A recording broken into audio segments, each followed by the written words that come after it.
नमस्कार, मैं अलीशा। आप देख रहे हैं स्टेट मिरर हिंदी। नजर डालते हैं 25 बड़ी खबरों पर। यूपी के डिप्टी सीएम ब्रजेश पाठक झांसी के महारानी लक्ष्मीबाई मेडिकल कॉलेज पहुंचे। मेडिकल कॉलेज की नवजात गहन चिकित्सा इकाई में भीषण आग लगने से 10 नवजात शिशुओं की मौत हो गई। सीएम योगी ने झांसी कमिश्नर और डीआईजी से घटना की जांच कर 12 घंटे के अंदर रिपोर्ट देने का निर्देश दिया। झांसी हादसे पर पीएम मोदी ने जताया दुख। पीएम कार्यालय ने ट्वीट करते हुए कहा, जिन्होंने अपने मासूम बच्चों को खो दिया, उनके प्रति मेरी गहरी शोक संवेदनाएं। ईश्वर से प्रार्थना है कि उन्हें इस अपार दुख को सहने की शक्ति प्रदान करें।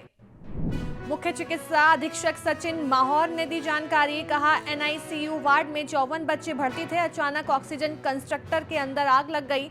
चूंकि कमरा ज्यादा ऑक्सीजन युक्त था, इसलिए आग तेजी से फैल गई।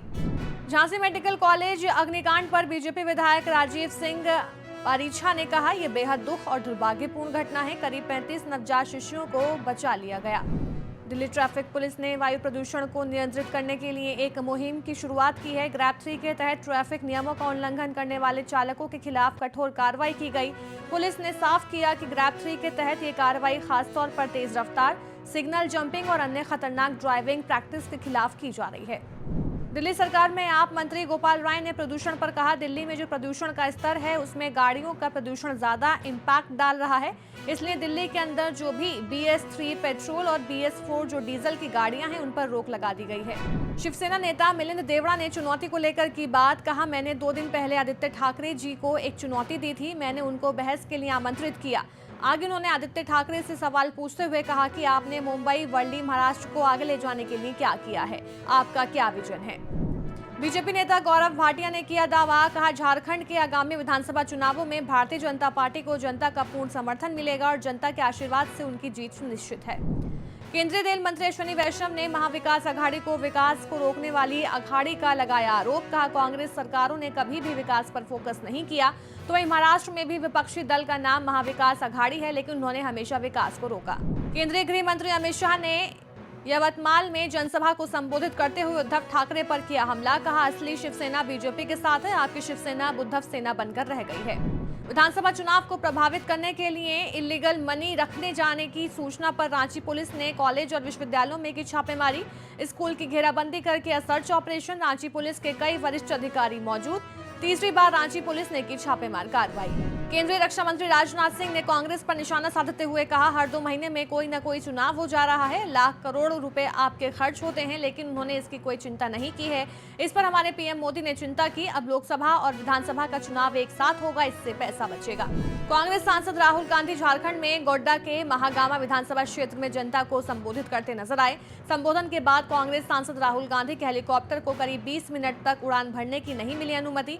कांग्रेस नेताओं ने चुनावी मुद्दा बनाकर चुनाव आयोग में जाने की बात कही। हरियाणा सरकार में मंत्री अनिल विज ने कांग्रेस नेता राहुल गांधी पर निशाना साधा। कहा, राहुल गांधी जी देश में नफरत फैलाने का काम करते हैं। संविधान गांधी परिवार ने नहीं पढ़ा है। राहुल गांधी को मालूम होना चाहिए कि उनकी दादी ने संविधान के साथ क्या खेल खेला था। हरियाणा के मुख्यमंत्री नायब सिंह सैनी ने जानकारी देते हुए कहा, हमने गुरुग्राम में 500 बेड अस्पताल का नामकरण करने का निर्णय लिया है और हमने किसानों को 2000 रुपए प्रति एकड़ के हिसाब से पिछले दिनों 500 करोड़ रुपए किसानों के खाते में एक किस्त भेजी थी। दूसरी किस्त 300 करोड़ रुपए जारी की। जल्द ही तीसरी किस्त भी हम जारी कर देंगे। समाजवादी पार्टी प्रमुख अखिलेश यादव ने नाम लिए बगैर बीजेपी पर साधा निशाना। कहा, फूट डालो और शासन करो का नारा राजनीतिक इतिहास में किसी ने नहीं दिया होगा। सबसे पहले चुनाव आयोग को इनको बैन कर देना चाहिए। जो अंग्रेजों का नारा था, उस नारे को बीजेपी ने अपना बना लिया है। पश्चिम बंगाल के कई पुलिस स्टेशनों पर टैब घोटाले की शिकायतें दर्ज। बंगाल CID और कोलकाता पुलिस के जासूसी विभाग ने पहले ही की है जांच शुरू। कई आरोपियों को किया गिरफ्तार। राजस्थान के टोंक जिले की DM ने नरेश मीणा के थप्पड़ कांड पर कहा, 13 तारीख को मतदान का बहिष्कार किया जा रहा था, जिसमें नरेश मीणा भी शामिल था। उस दौरान कुछ लोगों ने जब अपना मत डाला तो नाराज होकर उन्होंने SDM को दोषी ठहराते हुए थप्पड़ मारा था। पंडित धीरेन्द्र कृष्ण शास्त्री शुरू करेंगे एक पदयात्रा सनातन के जागरण और हिंदुओं को आवाज उठाने के लिए प्रोत्साहित करने के लिए है।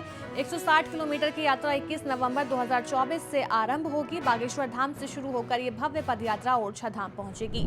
महाराष्ट्र के जामनगर में सौराष्ट्र भर के यार्डों को मूंगफली से हुई अच्छी आमदनी। किसानों को बम्पर हुआ फायदा। तमिलनाडु के व्यापारियों ने बड़े पैमाने पर की मूंगफली की खरीदारी।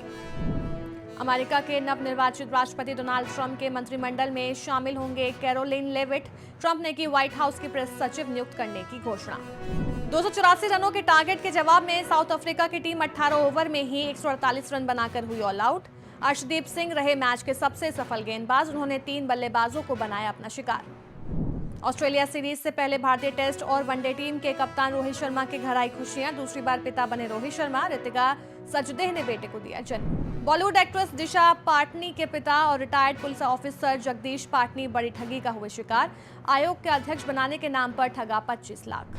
फेमस एक्टर कमल हासन और सारिका की बड़ी बेटी एक्ट्रेस श्रुति हासन ने पेरेंट्स के तलाक के बाद छोड़ा था घर।